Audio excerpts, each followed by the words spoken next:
네. 이제 마태복음 28장 마지막 장이라고 얘기할 수 있죠. 부활장이고 그리고 마지막 선교 명령이 이제 나오는 장이다 이렇게 얘기할 수 있습니다.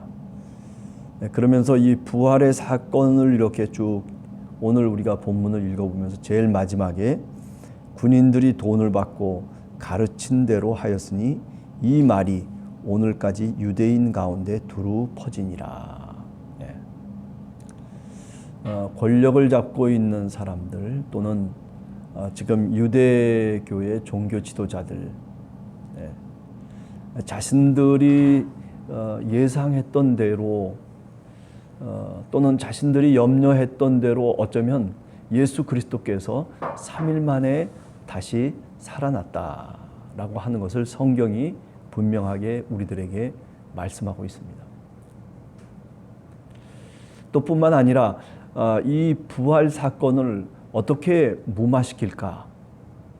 그래서 유대 종교 지도자들은 대제사장들과 그리고 여기 얘기하는 장로들 이런 많은 사람들이 모여가지고 이 사건을 염려하며 무마시킬 것을 얘기하죠. 그래서 가장 직접적인 증인이라고 얘기할 수 있는 로마 병정, 그 무덤을 지키고 있던 경비병들을 매수를 하는 거죠. 네. 이 돈으로 매수한다라고 하는 것이 뭐 고대 세계 속에서도 흔히 있었던 일들 가운데 하나라 이렇게 학자들은 얘기들을 합니다. 네. 자신들이 좀 뭐 더 큰 이득을 얻기 위한 하나의 방법이겠죠. 예.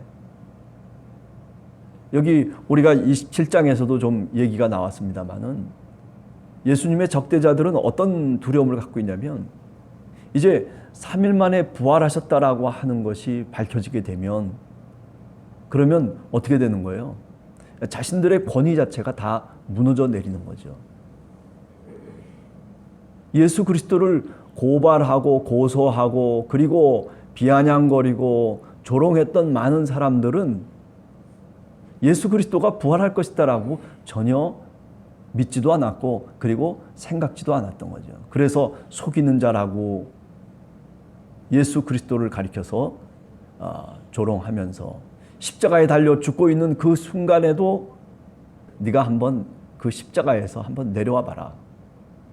그러면 우리가 믿겠다라고 그렇게 이야기를 했던 사람들이 바로 누구냐면 예수님의 적대자들이죠. 오늘 돈으로 무마시키려고 하는 바로 그 대제사장들과 그리고 장로들이라고 얘기할 수 있는 거죠. 그럼 왜 이렇게 돈으로 무마할 수밖에 없느냐라는 건 자기 체제를 유지하기 위해서죠. 자신들의 권위와 자신들의 어떤 위치를 점하고 있는 그 기득권을 유지시키기 위한 한 방법이라고 그렇게 말씀드릴 수 있을 것입니다. 오늘 우리가 살아가는 세계 속에서도 우리가 예상할 수 없는 일들을 우리가 맞이할 때가 종종 있거든요. 그럴 때마다 기존에 권력을 쥐고 있거나 또는 기존에 어떤 권위를 갖고 있었던 사람들은 상당한 위협을 느끼게 되고 그래서 그것에 대해서 거부하고 그것을 어떻게든지 다른 방식으로 풀어내려고 하는 거죠. 그게 2000년 전의 이야기나 또 오늘의 이야기나 사실은 유사한 면이 있다라고 그렇게 말씀드릴 수가 있습니다. 오늘 본문을 들어가서 가만히 생각을 해보면 그래요. 지금까지 예수님을 따라다녔던 그 기득권을 갖고 있었던 제자들이 다 물러가고 그리고 제자들이 다 중도에서 탈락해버리고 말죠. 그럼 누구만 끝까지 주님의 십자가를 바라보면서 이 부활의 순간까지 나와 있느냐면 바로 여자들입니다. 오늘도 보면 막달라 마리아와 그리고 다른 마리아 예수님의 그 무덤을 보려고 사랑하는 마음이죠. 뭐 3일 만에 부활하실 것을 믿었기 때문에 온 것이라고 그렇게 우리가 얘기하기에는 좀 문제점이 없는 것은 분명히 아니죠. 그러나 이들의 마음 속에는 항상 예수 그리스도에 대한 사랑의 마음이 있었다는 거죠. 주님을 쫓아다니면서 갈릴리로부터 그죠? 주님이 처음 시작할 때부터 아마 어쩌면 이 여인들은 뭔가 주님을 통해서 은혜를 받고 그리고 주님을 통해서 가르침을 받았던 바로 그 여인들이라고 얘기할 수 있는 거죠. 예수 그리스도는 남자와 여자를 구별하지 않았습니다. 주님을 쫓아다녔던 사람들에 대한 이야기가 누가복음에도 나오지 않습니까? 뭐 수잔나라든지 요한나라든지 그리고 많은 여자들이 자신의 그 재산을 팔아가지고 그리고 주님을 섬겼다라고 그렇게 분명하게 누가복음은 말하고 있죠. 그래요. 주님의 여제자들. 유대인들이 입장에서 보면 뭐 부활의 증인이라고도 얘기할 수 없고 그리고 그 당시 사회 어떤 구조 속에서 보면 아무리 이 여자들이 외쳐도 사실은 고지 들을 수 있는 사회의 그 구조가 전혀 아니었죠. 오늘날 같으면은 여자분들이 예수님께서 부활하셨다, 예수님이 살아나셨다라고 그렇게 외치면서 다녀도 사람들이 믿고 그리고 그 말에 대해서 신뢰를 할 수 있을지 모르지만은 그러나 이 2000년 전의 유대 사회는 여성의 지위가 그죠? 무슨 물건으로 취급되어지는 그런 가부장적인 사회 속에서 있었단 말이죠. 그렇기 때문에 오늘 이 여인들이 부활의 아침에 나아간 것이 부활을 경험하기 위해서 나간 것이 아니라 그죠? 예수 그리스도에 대한 사랑으로 나간 겁니다. 그런데 하나님께서 은혜를 주신 거예요. 어떤 은혜를 주십니까? 바로 이들이 무덤을 보려고 나갔는데 그런데 지진이 나면서 돌이 굴려지고 그리고 그 돌문이 열려져 있는 거예요. 아니 여자들만 놀란 게 아니죠. 이런 일이 있을 때 4절 이하에 보면 지키던 자들이 경비병들이 그를 무서워하여 떨며 죽은 사람과 같이 되었더라. 사시나무 떨듯이. 도대체 있을 수 없는 일이 벌어진 거죠. 큰 지진이 났다라고 해서 돌문이 열려졌느냐라고 하는 그런 뭐 과학적으로 뭐 맞느냐 틀리느냐 이런 얘기가 아니라 지금 여기서 얘기하려고 하는 건 뭐예요? 그죠? 아무도 말할 수 없는 우리가 경험할 수 없는 일들이 오늘 이 부활의 순간에 일어나고 있다라고 하는 거죠. 그 큰 돌문이 그저 열려져 버리고 맙니다. 지키던 경비원들이 얼마나 놀랬겠어요. 갑자기 돌문이 쫙 열린다고 생각해 보세요. 죽어있는 사람이 저 동굴 속에 있는데 그런데 갑자기 큰 돌문이 막혔던 그 돌문이 열린다고 생각해 보세요. 이게 역사적 사실이다라고 하는 것 또는 사실이 아니다라고 하는 것 이런저런 얘기들을 우리가 하려고 하는 것이 아니라 신학적으로 한 번 더 접근해 보면 그죠? 이제 죽음의 문이 열리고 있는 거죠. 죽음이라고 하는 것을 통해서 인간이 저 동굴 속에 갇혀서 어둠 가운데 살 수밖에 없었던 바로 그 인간이 어떻게 하나님의 놀라우신 은혜와 능력으로 부활의 사건을 통해서 어떻게 되는 거예요? 그 돌문이 열려져서 이제 나아갈 수 있게 된 거죠. 새로운 세계로 진입할 수 있게 된 사건이 바로 이 부활 사건이라고 얘기할 수 있는 거죠. 신학적인 이야기입니다.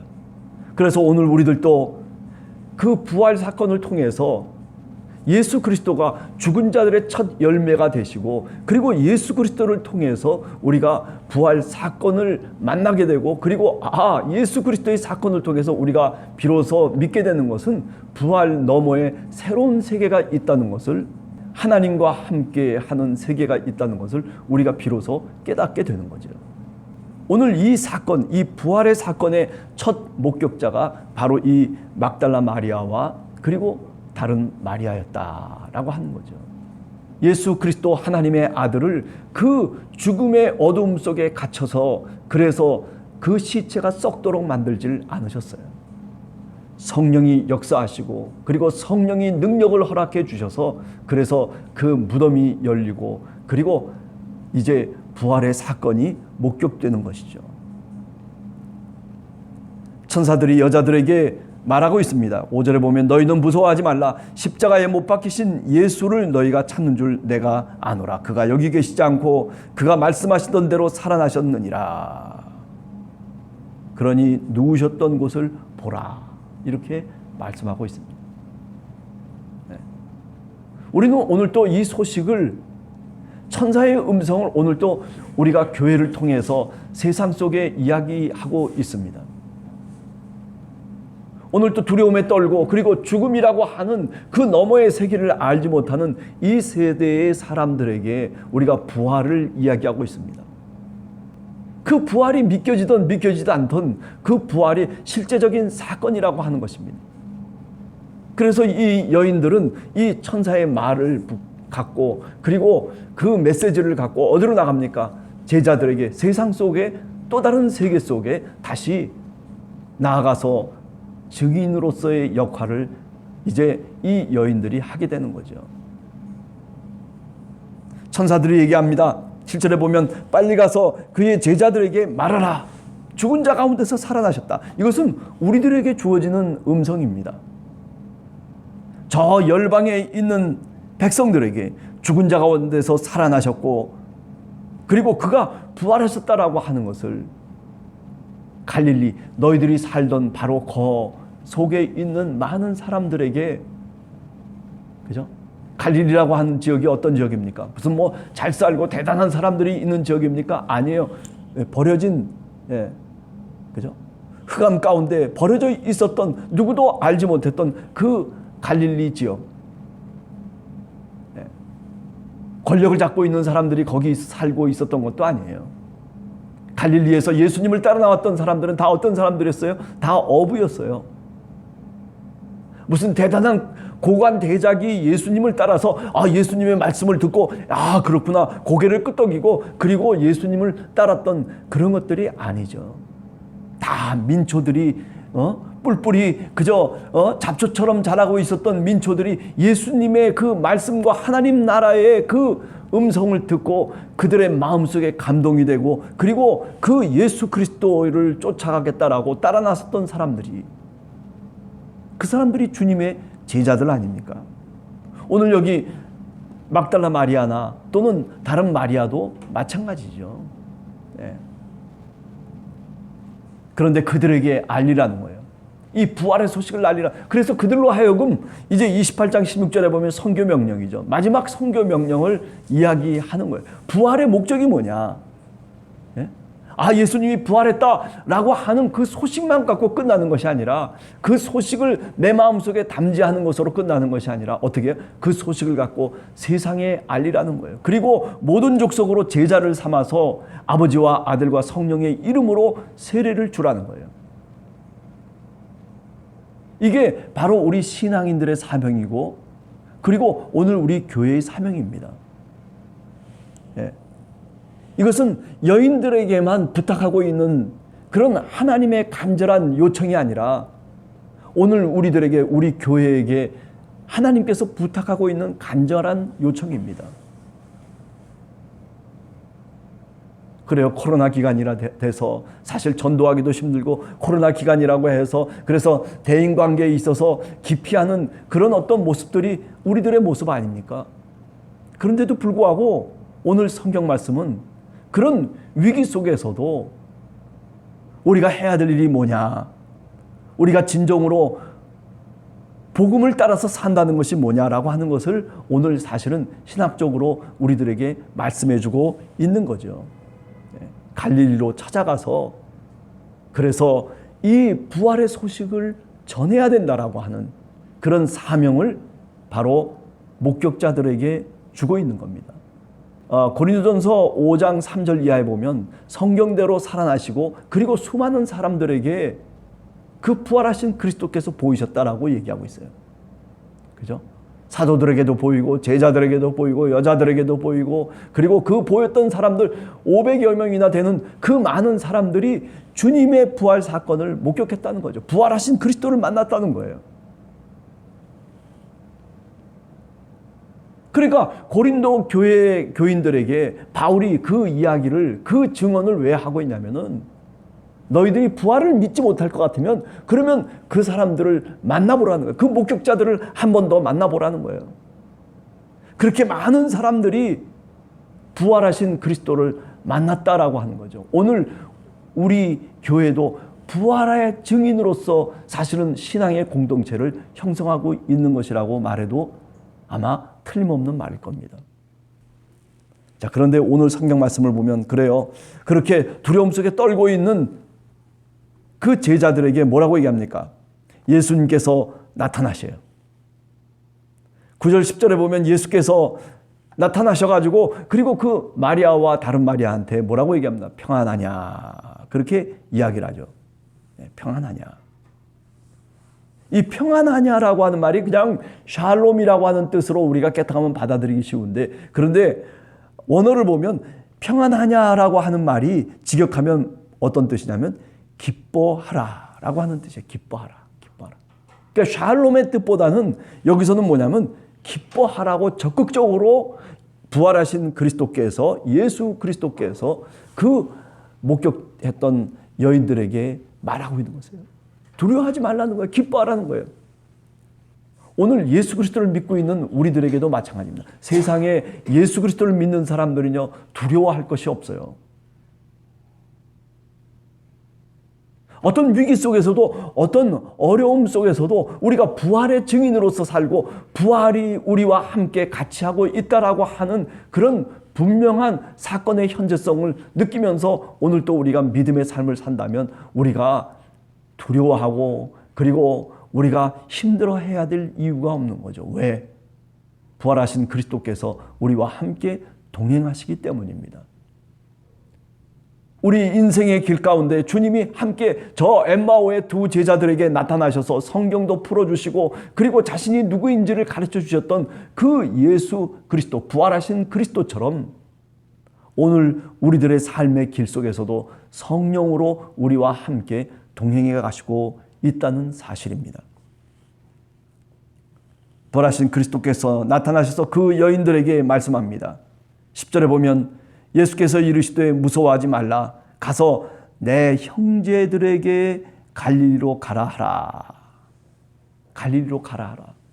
지금 어쩌면 형제들이 예루살렘에 모여 있을런지도 몰라요. 그런데 그 형제들에게 빨리 가서 그래가지고 어떻게 하라는 거예요? 내가 복음을 전했던 바로 그 갈릴리로 너희들이 가서 부활의 소식을 먼저 전하라는 거죠. 예루살렘에서 전하라고 하는 게 아니에요. 갈릴리로 가라는 거예요. 예수님이 그렇게 많은 사람들과 함께 살고 그리고 함께 동고동락했던 바로 그 장소 갈릴리로 가라는 거예요. 갈릴리는요, 예루살렘과는 대조적인 장소예요. 예루살렘은 권력을 갖고 그리고 화려한 예루살렘 성전이 금붙이로 지어져 있고 그리고 예루살렘은 그 이스라엘의 자존심과 같은 그런 엄청난 부가 이 속에 축적되어 있는 그 예루살렘일런지 몰라요. 아니, 종교의 모든 탑이 여기 바벨탑처럼 쌓여져 있는 것이 예루살렘 성전이에요. 그런데 주님께서는 예루살렘을 얘기하지 않냐고 어디로 가라고 그래요? 갈릴리로 가라고 그랬어요. 갈릴리. 버려진 곳. 힘들어 하루하루를 살아가는 품팔이들이 살아가고 있는 곳. 포도원의 그 시간이, 그 문이 열리기만을 기다리면서 그러면서 이리저리 유랑하며 방황하고 있는 사람들이 살아가는 곳. 바로 민초들이 살아가는 그 장소, 그 갈릴리로 주님은 부활의 소식을 들고 나아가라고 그렇게 말씀하고 있는 겁니다. 그러면서 뭐라고 얘기합니까? 10절에 보면 내 형제들에게. 저는 이 마태복음에서 내 형제들에게 갈릴리로 가라 하라. 주님의 제자들에게 이제 너희가 부활을 목격한 너희 막달라 마리아와 마리아가 네가 이제 너희들이 가야 될 것은 뭐냐면 내 형제들에게 가서 갈릴리로 가라고 그렇게 말하라 라고 예수 그리스도께서 부활하셔서 첫 번째로 하신 말씀이 바로 이 말씀인 거죠. 저 갈릴리 해변으로 나갈 수밖에 없었던 그 연약한 인간들을 다 가슴에 품겠다는 거예요. 내 형제들이라는 거예요. 그가 무슨 잘못을 했건, 그가 뭐 연약한 사람이건 아니면 지식이 있건 없건 그런 어떤 외부적인 조건을 갖고 주님께서 말씀하시는 것이 아니라 나는 너희를 끝까지 사랑한다는 말씀이죠. 내 형제들이라고 얘기하는 거예요. 내가 너희를 불러서 택해서 그래서 하나님의 백성으로 만들고 내 제자로 만들었으니 그러니 너희는 내 형제다. 나는 너를 끝까지 사랑한다라고 하는 그런 분명한 말씀을 오늘 내 형제들에게 라고 하는 말을 통해서 전달하고 그리고 이야기해주고 있는 거죠. 교회의 본질이, 교회의 출발점이 바로 여기에 있는 겁니다. 갈릴리로 가서 부활의 소식을 전하는 거예요. 아니, 지금까지 무덤 속에 있었던 바로 그 모양 그대로 살아왔던 우리들. 그래서 요한복음 1장에는 어둠 속에 빛이 비쳤다라고 얘기하는 거죠. 문이 열리며 돌문이 깨지면서, 그러면서 저 온전한 생명의 빛이 바로 그 어둠 속을 뚫고 들어왔던 것이죠. 오늘 하루도 저희들이 살아가면서 좀 더 주님의 십자가와 부활을 묵상할 수 있는, 특별히 내 형제들아 갈릴리로 가라고 하는 내 형제들인 바로 그들에게 너희들이 이야기해줘라. 갈릴리로 가라고. 이 말씀을 한 번 더 깊이 생각하면서 거기서 나를 보리라 하신 이 말씀을 한 번 더 깊이 묵상하는 하루가 되시기를 간절히 축원합니다. 같이 기도하겠습니다.